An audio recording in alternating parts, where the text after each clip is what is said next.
నమస్కారం. తీర్థయాత్ర కార్యక్రమానికి సాదర స్వాగతం.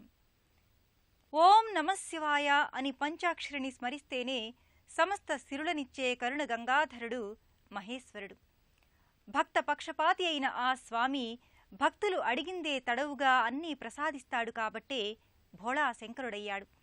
అలా మహేశుడు ఈశుడు తన దేవేరి అయిన పార్వతీదేవి అంశావతారిని చౌడేశ్వరి అమ్మాన్ సహితంగా కొలువుదీరిన క్షేత్రం తమిళనాడు కోయంబత్తూరులోని శ్రీ రామలింగ చౌడేశ్వరి అమ్మాన్ కోవెల. ఆ ఆలయ విశేషాలను నేటి తీర్థయాత్ర కార్యక్రమంలో వీక్షిద్దాం.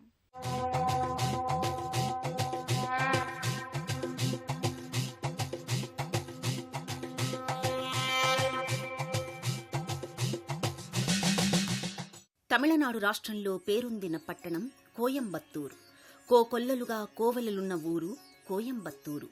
పేరూర్ పాటేశ్వరార్ ఆలయం, మరుదమలై మురుగన్ ఆలయం, అష్టాంశవరద ఆంజనేయ స్వామి ఆలయం, కన్యకా పరమేశ్వరి ఆలయం, శివగురువాయూర్ ఆలయం, కొన్నియమ్మాన్ ఆలయం, నాగసాయి మందిరం, ఇస్కాన్ కృష్ణ మందిరం వంటి ఎన్నెన్నో దేవాలయాలతో విరాజిల్లుతున్న నగరమిది.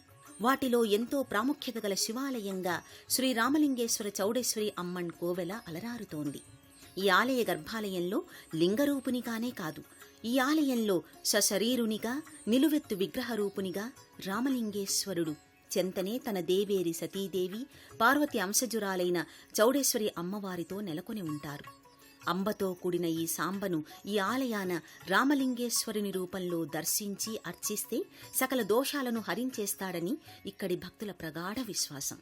నాగేంద్రహారాయ త్రిలోచనాయ భస్మాంగరాగాయ మహేశ్వరాయ నిత్యాయ శుద్ధాయ దిగంబరాయ తస్మై నకారాయ నమశివాయ.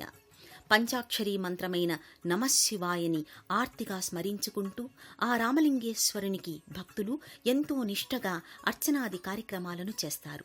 ప్రతి సోమవారం ఈ రామలింగేశ్వరునికి విశేష హారతులు ఎంతో ఘనంగా నిర్వహిస్తారు. శ్రీ మహావిష్ణువు అలంకార ప్రియుడైతే పరమేశ్వరుడు అభిషేక ప్రియుడు. వివిధ ప్రాంతాల నుంచి తీర్థయాత్రికులై వచ్చిన శివభక్తులకు రామలింగేశ్వరుడు చౌడేశ్వరీ మాత దివ్యమైన దర్శనాన్ని అనుగ్రహిస్తారు. తన దేహాన్ని తానే భుజించి శిరము మాత్రమే మిగిలిన మకరధ్వజుడు దేవదేవుళ్లందరికీ మకర తోరణంగా అలరారుతుంటాడు. మూల విరాట్టులకు ఎంతో శోభను చేకూర్చుతాడు. ఈ ఆలయంలో కూడా మకరధ్వజ తోరణం క్రింద రామలింగేశ్వరుడు చౌడేశ్వరీ మాతలు బహు అందంగా అలంకృతమై ఉంటారు. గర్భాలయానికి ఎదురుగా తన స్వామికి జరిగే సేవలన్నింటినీ పర్యవేక్షిస్తున్నట్లుండే నందీశ్వరుడు చక్కని శిలారూపుడై అచ్చమైన రాతి బసవన్నలా భాసిస్తాడు. ఆ నందీశ్వరుని శృంగముల మధ్య నుంచి రామలింగేశ్వరయ్యను చౌడేశ్వరి అమ్మన్ను భక్తులు పరమ భక్తిగా దర్శించుకుంటారు. తమ తమ గోత్రనామాలతో అర్చకుల చేత అర్చనాది కైంకర్యాలను చెల్లించుకుంటారు. త్రిజన్మ పాప సంహారం ఏక బిల్వం శివార్పణం అని ప్రార్థిస్తూ 3 దళాల బిల్వాన్ని సమర్పిస్తే చాలు 3 జన్మల పాపాన్ని నశింపచేస్తాడు. అంతటి దయాళువు పరమశివుడు లింగాకారంలో దర్శనమిచ్చే భోళాశంకరుడు. పార్వతీ అంశావతారిని చౌడేశ్వరి అమ్మవారితో కలిసి నెలకొని ఉన్న ఆలయం కోయంబత్తూర్ శ్రీ రామలింగేశ్వర చౌడేశ్వరి అమ్మాన్ కోవెల. ఎన్నో ఉపాలయాలతో అలరారుతున్న ఈ శివాలయ వైభవాన్ని చూద్దాం. కొన్ని దశాబ్దాల క్రితం నిర్మించిన ఈ ఆలయం ఎన్నో విశేషాలకు నిలయం, మరెన్నో మహిమాన్వితాలకు ఆలవాలం. ఈ ఆలయం ఎంతో అందమైన శిల్పాలతో కూడిన గోపురాలు, ప్రాకారాలు, విమాన శిఖరాలతో నెలకొని ఉంది. శ్రీ రామలింగేశ్వర చౌడేశ్వరి అమ్మళ్లు కొలువైన ఈ ఆలయంలోకి ఒక విశిష్టమైన రాజగోపురం సాదరంగా భక్తులను ఆహ్వానిస్తుంది. పంచభూతాలకు సాక్షిగా 5 అంతస్తుల రాజగోపురం, గోపుర అగ్రభాగాన పంచేంద్రియాలకు నిదర్శనంలా 5 కలశాలతో నిర్మితమైంది. వర్ణరంజితమైన ఆ రాజగోపురంపై ప్రతి అంతరువుకి అనేక శిల్పాలు నెలకొని కనువిందు చేస్తాయి. అదేవిధంగా ఆవరణలో ఉన్న గోపురాలు, విమాన శిఖరాల మీద అపూర్వమైన విగ్రహ సముదాయాలుంటాయి. ఈ రాజగోపురానికి ముందు 2 శ్వేత గజములు తమ తొండములనెత్తి ఆహ్వానం పలుకుతున్నట్లుంటాయి. రాజగోపురాన్ని దాటి గుడి లోపలి ఆవరణలోకి వచ్చిన యాత్రికులకు వివిధ రంగులతో ఆకర్షణీయమైన గోపురాలు, విమాన శిఖరాలు, ప్రాకార మంటపాలు, వీటన్నిటికీ ముందున్న దారు ధ్వజస్తంభం కానవస్తాయి. ఎదురుగా ప్రాకారంపై పార్వతీ పరమేశ్వరుల కళ్యాణ దృశ్యం ఎంతో హృద్యంగా శిల్పితమై చూపరులకు కనువిందు చేస్తుంటుంది. ముఖమంటపం, ప్రదక్షిణా మార్గం ఎంతో విశాలంగా, భక్తులకు ఎంతో సౌకర్యంగా ఉంటుంది. వివిధ స్తంభాలతో, అనేక విధాల వర్ణాలతో ఆవరణమంతా ఎంతో ఆహ్లాదకరంగా ఉంటుంది. నల్లటి గ్రానైట్ స్తంభాలపై స్వర్ణవర్ణంతో మెరిసిపోతూ అనేక దేవతా విగ్రహాలు మలచబడి కనువిందు చేస్తాయి. ప్రవేశద్వారం పైభాగాన గజముల సేవలందుకుంటున్న శ్రీలక్ష్మి స్వరూపం శిల్పితమై ఉంటుంది. ఎంతో పురావైభవంతో, మరెంతో ఆధ్యాత్మిక వాతావరణంతో ఈ కోయంబత్తూర్ రామలింగేశ్వర చౌడేశ్వరి అమ్మన్ ఆలయం అలరారుతోంది. గర్భాలయ ద్వారానికి ఇరువైపులా ద్వారపాలకులుంటారు. వివిధ దేవతలున్న ఉపాలయాలు, వాటిని దర్శించుకునే భక్తజనంతో నిత్యం కళకళలాడుతూ ఉంటాయి. యా దేవీ సర్వభూతేషు శక్తి రూపేణ సంస్థిత అని అన్ని పురాణాలు ఆ ఆది పరాశక్తిని కీర్తిస్తున్నాయి. ఆ ఆది పరాశక్తి శివుని ఇల్లాలు సతీదేవిగా, పార్వతీమాతగా అవతరించింది. దుష్టుల సంహారం కోసం కాళికగా, చండికగా అవతారాలు దాల్చింది. ఆ అమ్మవారు రామలింగేశ్వరుని చెంత చౌడేశ్వరి అమ్మాన్గా కొలువై భక్తుల పూజలందుకొని అనుగ్రహిస్తోంది. యాదేవీ సర్వభూతేషు శక్తిరూపేణ సంస్థిత నమస్తస్యై నమస్తస్యై నమస్తస్యై నమో నమః. ఆది పరాశక్తియే సతీదేవిగా, పార్వతిగా అవతరించిందని పురాణ గాథలు వివరిస్తున్నాయి. శివుని ఆకాంక్షయో ఆదేశమో గాని పార్వతీదేవి అనేక అవతారాలు దాల్చింది. దుర్గాదేవిగా, కాళికాదేవిగా, చాముండేశ్వరిగా, ఇంకా అనేక గ్రామదేవతల అవతారికలుగా అవతరించింది. ఈమె ఆది ప్రకృతి పంచమహాస్వరూపాలలో మొదటిది.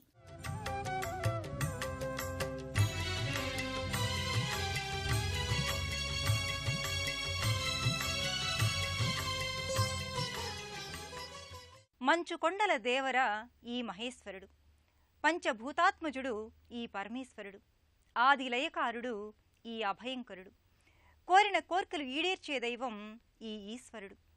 రామలింగేశ్వరుని దర్శనానికి వస్తే ఇంకా అనేక మంది దేవతల దర్శనాలు కూడా దక్కే వరాన్ని అనుగ్రహిస్తున్నాడు. ఈ కోయంబత్తూరు క్షేత్ర రామలింగేశ్వర చౌడేశ్వరి అమ్మవారుల చెంత విఘ్ననాయకుడు తన ఇరు దేవేరులతో కుమారస్వామి, శివానుచరుడు భైరవుడు తదితర శైవ పరివారం ఉపాలయాలలో కొలువయ్యారు.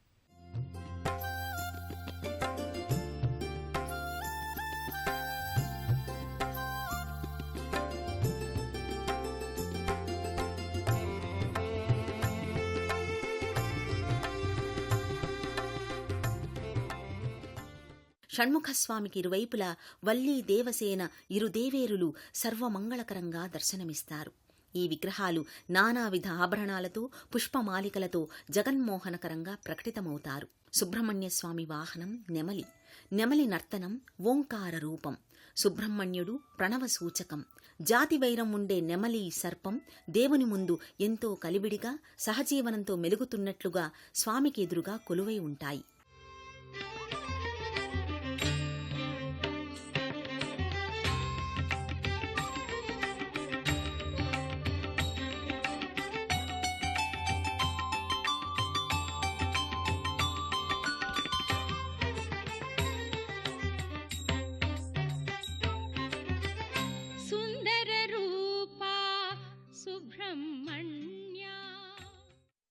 ఇదే ఆలయ ఆవరణలో శివానుచరుడు, శివాంశ సంభూతుడు అయిన కాలభైరవుడు కూడా విగ్రహ రూపాన కానవస్తాడు. తన వాహనమైన శునకంతో సహా ఏకరాతి శిల్పమై దర్శనమిస్తున్నాడు. ఈ ఆలయానికి వచ్చిన తీర్థయాత్రికుల పూజలు తన స్వామి శివునితో పాటు తాను అందుకుంటున్నాడు కాలభైరవుడు. శైవ దేవదేవుళ్లే కాదు, వైష్ణవ దేవతలు, స్త్రీశక్తి స్వరూపిణులు, వైష్ణవ మతోద్ధారకులు కూడా ఆయా ఉపాలయాలలో సుప్రతిష్ఠులై ఉన్నారు. రామనామమే తన శ్వాసగా, ధ్యాసగా వెలుగొందిన రుద్రాంశ సంభూతుడు ఆంజనేయస్వామి. వైష్ణవ దేవుడు, సంగీతానికి, విజ్ఞానికి అధిదేవత హయగ్రీవస్వామి. రవిపుత్రుడు, యమాగ్రజుడు అయిన శనీశ్వరుడు, అష్టలక్ష్ములు, ఆళ్వార్లు, నైనార్లు తదితర దైవ సేవకులు ఈ ఉపాలయాల్లో దర్శనమిస్తున్నారు. రుద్రాంశ సంభూతుడని ఆంజనేయ అవతారానికి పురాణపర నిదర్శనాలున్నాయి. శివాలయంలో శైవాంశ సంభూత రామభక్త హనుమాన్ పానవట్టం వంటి ఒక సమున్నత పీఠంపై నిలబడి ఉంటాడు. భక్తాంజనేయుణ్ణి అని అనిపించుకోవడానికే నమస్కార ముద్రలో ఉంటాడు. తులసీ దళాల మాల, పూలమాలలతో అలంకృతుడై దర్శనమిస్తున్నాడు ఆ మారుతి. మరోచోట సంగీత సాహిత్య కళాధిదేవత జ్ఞానప్రదాత అయిన హయగ్రీవస్వామి చక్కని దర్శనమిస్తున్నాడు. దేవరు మహర్షి అనే మునీంద్రుల వారి విగ్రహం ఆకర్షణీయంగా కనిపిస్తుంది. ఇదే ఆవరణలో జాతకపర దోషాలను నివృత్తి చేసే నవగ్రహ మంటపం కూడా ఉంది. ఆదిత్యాయ చ సోమాయ మంగళాయ బుధాయ చ గురుశుక్ర శనిభ్యశ్చ రాహవే కేతవే నమః అని స్తోత్ర పఠనం చేస్తూ ఆ నవగ్రహాలకు ప్రదక్షిణలు చేస్తారు. మరోచోట శ్రీ శనైశ్చర స్వామి వారి నల్లరాతి విగ్రహం ప్రత్యేకంగా ఏర్పాటు చేయబడింది. ఆ శని మహాదేవును భయభక్తి ప్రపత్తులతో అర్చించుకుంటారు భక్తులు. వీరే కాదు, వైష్ణవ మతోద్ధారకులైన ఆళ్వార్లు తెల్ల తెల్లని పంచకట్టులలో తిరునామధారులై కానవస్తారు. ఇదే కోవలో శైవ మతానుయాయులైన నాయనార్లు కూడా ఇదే కోవెలలో పసుపు పచ్చని పంచెలు ధరించి దర్శనమిస్తున్నారు. దేవరు మహర్షి అనే ఒక మునీంద్రుల వారి విగ్రహం భక్తులను ఎంతగానో ఆకర్షిస్తుంది. ఆ మునీంద్రులకు కూడా ప్రణామాలు అర్పిస్తారు భక్తులు. చంద్ర భగవాన్, సూర్య భగవాన్ల ఉపాలయాలు కూడా ఇదే వరుస క్రమంలో ఉన్నాయి. అనుదిన ప్రత్యక్ష దైవాలైన సూర్యచంద్రులకు భక్తులు ప్రణమిల్లి వారి కరుణను పొందుతారు.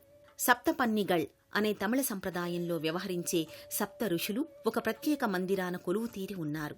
ఆ పక్కనే సప్తమాదాకళ్గా పిలుచుకునే సప్తమాతృకలను కూడా ఇక్కడకు వచ్చిన తీర్థయాత్రికులు అత్యంత భక్తి శ్రద్ధలతో పూజించుకుంటారు. లయకారకుడైన మహేశ్వరుని దర్శనం, స్మరణం పూర్వకర్మల పుణ్యఫలం. ఆ స్వామికి లెక్కలేనన్ని పేర్లున్నా ఏ పేరు పెట్టి పిలిచినా వచ్చి ఆదుకుంటాడు, అభీష్టాలను నెరవేరుస్తాడు. ఈ కోయంబత్తూరు క్షేత్ర రామలింగేశ్వరుడు, చౌడేశ్వరి అమ్మాండ్లు, వారితో పాటు కొలువైన ఉపాలయ దేవుళ్ల ఆశీస్సులు మనందరిపై ఉండాలని కోరుకుందాం. మరో క్షేత్ర సందర్శనంతో మళ్లీ కలుసుకుందాం.